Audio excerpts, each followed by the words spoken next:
the stroke of the midnight hour, when the world sleeps, India will awake to life and freedom. 15 अगस्त 1947 को देश आज़ाद हुआ। उसके साथ ही 15 अगस्त 1947 को भारत देश के पहले प्रधानमंत्री को शपथ भी दिलाई गई थी, जिसके लिए प्रधानमंत्री को चुनना भी बहुत जरूरी था। इसीलिए अंग्रेजों ने 1946 में कैबिनेट मिशन को भारत में भेजा, ताकि भारत में एक ऐसी सरकार बन सके जो स्वतंत्र भारत को अच्छी तरह से संभाल सके। ब्रिटिश शासन में पहली बार 1946 में चुनाव कराए गए थे।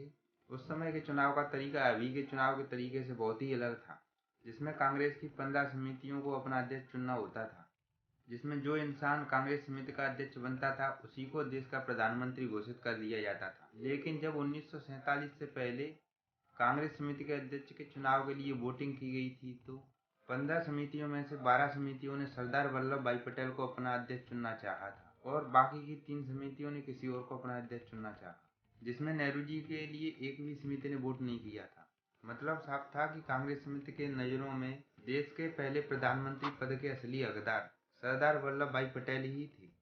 लेकिन इस सब के बाद भी गांधी जी ने नेहरू जी को ही प्रधानमंत्री बनाया। अगर गांधी जी ने नेहरू जी को पहला प्रधानमंत्री भाई पटेल को देश का पहला प्रधानमंत्री बनाया होता तो आज हमारे देश की दिशा और दशा कुछ और ही होती। लेकिन क्यों गांधी जी ने सरदार पटेल को प्रधानमंत्री न बनाकर पंडित जवाहरलाल नेहरू को देश का पहला प्रधानमंत्री बनाया? क्यों सरदार पटेल बहुमत प्राप्त करने के बाद भी नेहरू जी को पहला प्रधानमंत्री बनाने देने के लिए राजी हो गए? और सरदार पटेल को प्रधानमंत्री न बनाकर नेहरू जी को प्रधानमंत्री बनाने से क्या क्या नुकसान आज हमारे देश को भुगतने पड़ रहे हैं, जानेंगे इस वीडियो में। आप वीडियो में बने रहिए और वीडियो को एंड तक पूरा जरूर देखिए, ताकि हम गांधी और नेहरू की पूरी सच्चाई को आसानी से समझ सकें। तो चलिए वीडियो को स्टार्ट करते हैं। शायद नेहरू जी नहीं चाहते थे कि कश्मीर का पूरा हिस्सा हिंदुस्तान के पास रहे। 22 अक्टूबर 1947 को पाकिस्तानी सेना ने कश्मीर पर हमला कर दिया। Attack on independent India took place 22nd October. Kashmir सरकार बार बार कश्मीर को पाकिस्तान से बचाने के लिए अनुरोध करती रही, लेकिन नेहरू जी कश्मीर को पाकिस्तान से बचाने में देरी करते रहे। उसके बाद 27 अक्टूबर 1947 को हवाई जहाज द्वारा सेना को श्रीनगर में भेजा जाता है। यह सेना कवालियों को भगा देती है और 7 नवंबर तक बारामूला को कवालियों से खाली करवा लेती है। लेकिन उसी समय अचानक से नेहरू जी युद्ध विराम कर देती है। अगर नेहरू जी युद्ध विराम की गलती नहीं करते थे तो आज के समय पर पूरा कश्मीर हमारे पास होता। अब सवाल ये उठता है कि पाकिस्तानी सेना को कश्मीर से भगाया जा रहा था, तो नेहरू को युद्ध विराम की इतनी जल्दी क्यों थी? नेहरू की इसी भूल की वजह से आज मुजफ्फराबाद, पुंछ, मीरपुर, गिलगित आदि जैसे क्षेत्र आज पाकिस्तान के कब्जे में हैं, जिन्हें पाकिस्तान में आज आज़ाद कश्मीर के नाम से जाना जाता है। कश्मीर को पाकिस्तानी सेना से बचाने वाले ऑफिसर एस.के. सिन्हा, जो कश्मीर और असम के गवर्नर भी रह चुके हैं, वो बताते हैं कि नेहरू ने ही 1947 में सेना को मुजफ्फराबाद जाने से रोक दिया था। उसके बाद नेहरू ही कश्मीर मुद्दे को संयुक्त राष्ट्र तक लेकर जा पहुंचे थे। इसी प्रकार नेहरू जी ने ऐसी कई सारी गलतियां की थी जिन्हें आज देश भुला भी नहीं सकता है। चीन हमेशा अपनी विस्तारवादी नीतियों के लिए जाना जाता है। वह हमेशा दूसरों की जमीनों को हड़पने में लगा रहता है। चीन के कारण तिब्बत के हालात काफी ज्यादा खराब हो गए थे। इसके कारण वहां के दलाई लामा को वहां से भागना पड़ा, जिन्हें भारत में शरण दी गई। वहीं नेहरू चीन को अपना मित्र माना। कांग्रेस के कई बड़े नेताओं ने नेहरू को चीन से सतर्क रहने और अपनी सैन्य ताकत बढ़ाने की सलाह दी, जिसे नेहरू ने अनसुना कर दिया। नेहरू चीन को अपना हितैषी मानते थे। उनका मानना था कि चीन भारत पर कभी हमला नहीं करेगा। अगर चीन ऐसा करेगा तो फिर से एक बार विश्व युद्ध शुरू हो जाएगा।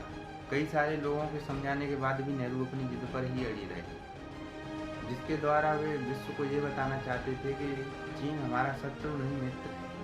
वहीं 20 अक्टूबर 1962 को चीनी सेना ने लद्दाख और मैकमोहन रेखा को पार करके हमला करना शुरू कर दिया। उस समय हमारे देश के सैनिकों की युद्ध को लेकर कोई भी तैयारी नहीं थी। जहां हमारे देश के 10-12 हजार सैनिक ही बॉर्डर पर ड्यूटी कर रहे थे, वहीं चीन ने 80,000 सैनिक और अपनी युद्ध की पूरी तैयारी के साथ भारत पर हमला किया था, जिसकी तैयारी चीन ने 1950 से ही शुरू कर दी थी और भारत की कई वर्ग किलोमीटर जमीन पर कब्जा कर लिया, जिसके लिए नेहरू ने संसद में बयान दिया था कि वह एक बेकार और बंजर जमीन थी, उस पर घास का एक तिनका भी नहीं जमता था, वो हमारे किसी भी काम की नहीं थी। जहां नेहरू देश के लोगों को हिंदी चीनी भाई भाई का पाठ पढ़ा रहे थे, वहीं चीन हमारे देश की जमीनों पर कब्जा करने में लगा हुआ था।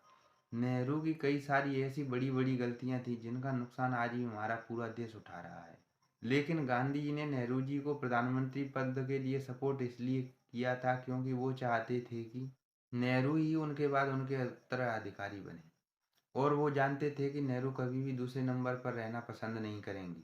और सरदार वल्लभ भाई पटेल गांधी जी की बातों को इसलिए मान गए क्योंकि वह गांधी जी का बहुत ही ज़्यादा सम्मान करते थे।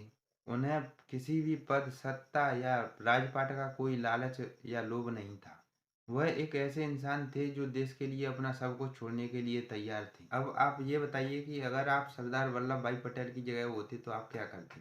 और सरदार वल्लभ भाई पटेल को लेकर आपकी क्या राय है? कमेंट करके ज़रूर बताएं।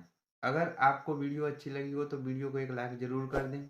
अगर आप चैनल पर नए हो तो चैनल को सब्सक्राइब करना ना भूलें ताकि आने वाली वीडियो आप तक पहुंचती रहे। मिलते हैं अगले वीडियो में।